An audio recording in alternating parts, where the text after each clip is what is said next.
All right, y'all know what time it is. Y'all know what time it is. Sunday fun day. All right. So, as a matter of fact, you know what? Just for the sake of the video, let's start fresh. Let's start fresh. I really didn't want to start fresh, but you know what? Let's start fresh. So, last week, all right, huge dump to the downside. Let me change the candles. Let me change the candle style real quick.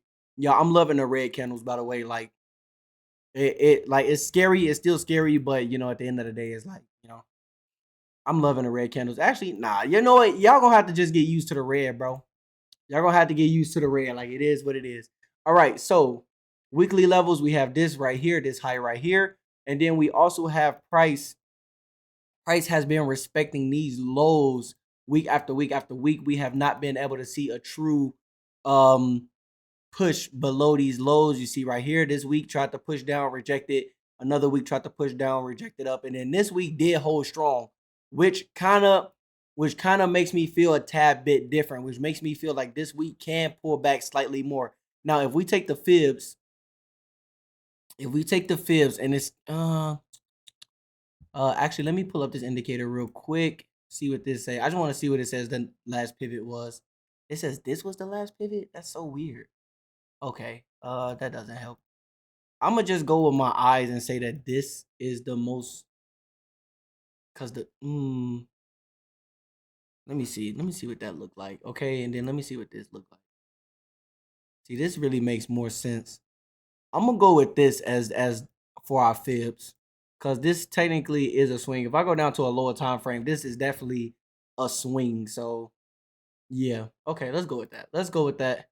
We're gonna ride with that. So looking at the weekly, we are in that Fibonacci golden ratio area, right? Which is why I feel like price has been testing it time after time again and rejecting it. Now, if price does break below this level, I do have a theory of where we're gonna see it next, of course.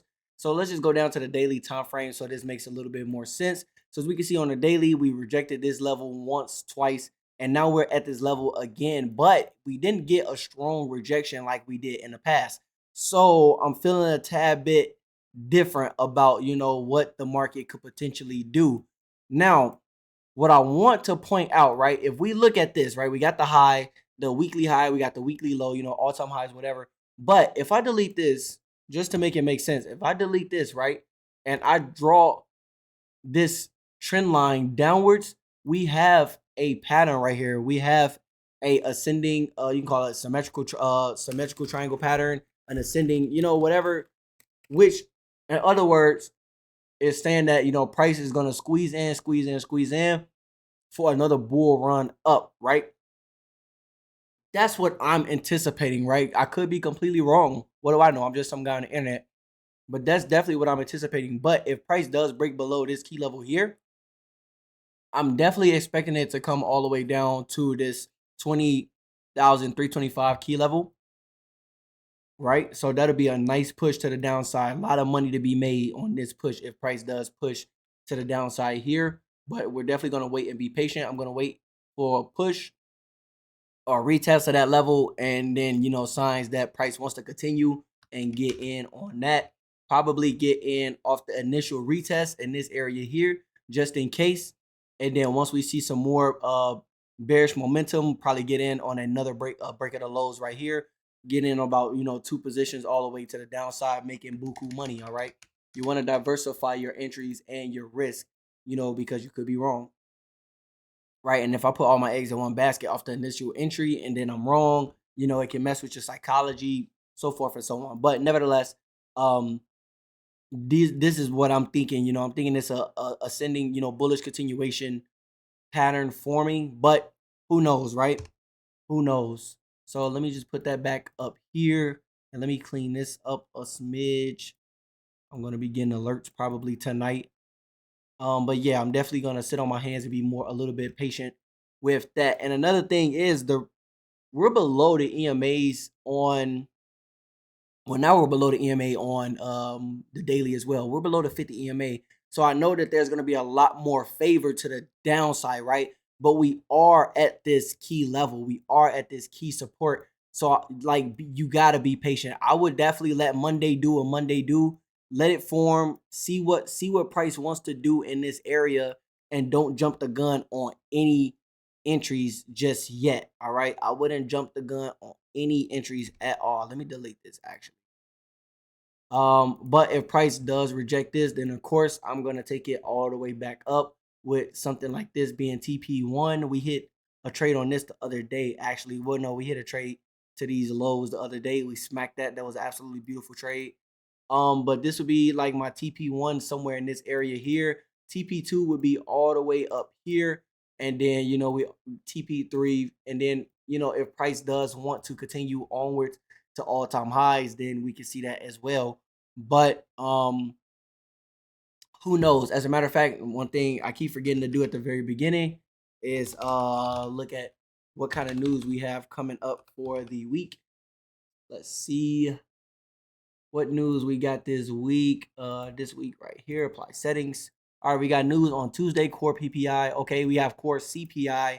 Oh, Wednesday is going to be a huge day. Wednesday is going to be a huge day, so you either stay away from the markets or full margin. I don't know what to tell you. Then we got unemployment claims, retail sales month after month, core retail sales. All right, that's going to push the market slightly. Unemployment claims is going to push the market some, but CPI year over year, oh man, January 15th is going to be a crazy day. Crazy day. So be careful on that day, all right? I wouldn't marry any ideas on that day. I will wait for this is going to hit at 7:30 in the morning. So I mean, pre-market open. Yeah. You don't really have to worry about it unless you plan on trading it. But we don't trade until market open. All right. So, but yeah, I mean, really, I'm just gonna sit on my hands when it comes to Nasdaq. Honestly, guys, it looks like we could form a potential double bottom right here for a push to the upside. But like I said, if price does break below, if price breaks below here and actually shows some volume to the downside, comes up and retests, then we will sell down and we're gonna risk it all. I'm kidding. We're gonna use proper risk as always, and that's gonna be Nasdaq. By the way, we're looking at Nasdaq. Um, that's all I really been trading. But if I go over to the S&P, I mean, same kind of the same levels. Honestly, if you really think about it, we got this low right here. Price is testing this low for a second time after Friday. Friday we had a nice little push. We had a push to the downside after news, and then a slight little pullback.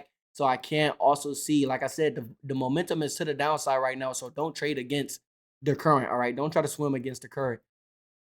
So we did have a perfect pullback from this high to this low, all the way to the golden ratio. And I can see price, if price does want to continue, I could definitely see it coming all the way down to, these key levels here, which I'm sure if I go left, like if I go left and then we see we got the negative 27 extension right here. If I draw this line right here, this was once support over here. It was once resistance. And so guys, there is math that there's math that lines up with this. Please don't think the markets are random. There's mathematics that line up. So if price, as you see, is pushing down right now, but if price does something like this on the S&P where it pushes down, give me a retest, and then show signs that it wants to continue. Same thing as Nas will get in on a retest on a smaller entry, and then we'll get in on a remaining entry on the push to the downside. All right, there's that. And I definitely haven't touched US 30. US 30 just been letting me down, guys. I left US 30 alone. Like, honestly, I'm considering taking US 30 off the roster. Like, when it's good, but sometimes US 30 just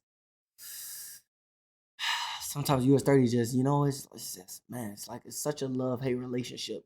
US 30 will really give you a crazy move within minutes, seconds. Like, you know what I'm saying? Like, it'll really pay the bills, but then it'll just make you feel like you're just incorrect. Makes you feel like you just don't know how to trade at all, but really it's just US 30 moving the way it does. But with US 30, I would definitely wait to see what price does. This is a strong demand area, strong demand area. Please do not get bamboozled in this area. There's a lot of buyers here. This is a very strong support. It was support on multiple occasions, even up in this area here. Support. Huge bull run. So I would definitely wait to see what price does in this area. And if you see signs of another bull run, I mean, just take the trade, have your stops below. And honestly, if I were to get in on US 30, if seeing signs that it wants to go up, I could see myself swinging this all the way up, like just going for the swing. Because why not? Having one position, that's not too small, but it's a decent sized position where I can truly capitalize on a very large move to the upside. Like that would be absolutely amazing. Um, just going, just going back to the weekly. I just want to see how the weekly formed up a little bit. Actually, yeah, we're at this previous low, so I would definitely wait to see what price does here. To the daily. The last daily candle was very, very bullish. So, like I said, sit on your hands because the volume is to the downside on each one of these instruments. Sit on your hands. Don't get bamboozled trying to get in the trade early and try to be right and get crazy profits because you will lose. You will get hit with some humble juice. If price breaks below this level here, then I can see it coming all the way back down here. Now, this will be even a crazy move as well. So don't try to predict the market. React to it. If price breaks, give you a retest in here, and we're looking at the daily time frame. But if price breaks and give you a retest in here, and then you scale down to the 5 minute time frame, 3 minute time frame, and you get a precise entry, and then you catch this entire move to the downside, stop it, bro. You don't stop trying to predict the market. Just let it show you exactly what it wants to do. But I mean, same as always, guys. These markets don't change, man. We're looking for the same setups, same things each and every time, same key levels. Like nothing changes but the weather, honestly. So sit on your hands. Let Monday do what Monday do. I wouldn't be in a rush to take any trades on Monday. And then, like I said, please note that there's news Tuesday, Wednesday, and Thursday. But like I said, it's gonna be at 7:30 Central Standard Time. So you really don't have to worry about it unless you actually want to trade this. So GG's if you do decide to trade that. And that's really all I got for this video. Hopefully you guys learned something. If you haven't done so yet, man, make sure to follow me on Instagram. I'm really trying to get my Instagram page like up, man. I'm trying to get my followers up on IG. So follow me on IG. I put a lot of like personal stuff on my story. I put a lot of like funny stuff. I answer a lot of like questions. People ask me questions. I answer them a lot quickly on IG. So follow me on IG if you haven't done so yet. Don't forget to hit that like button, subscribe, and turn on that notification bell. Go get you some blueberry Sour Patch Kids if you can. And I'll catch you all in the next one. Peace.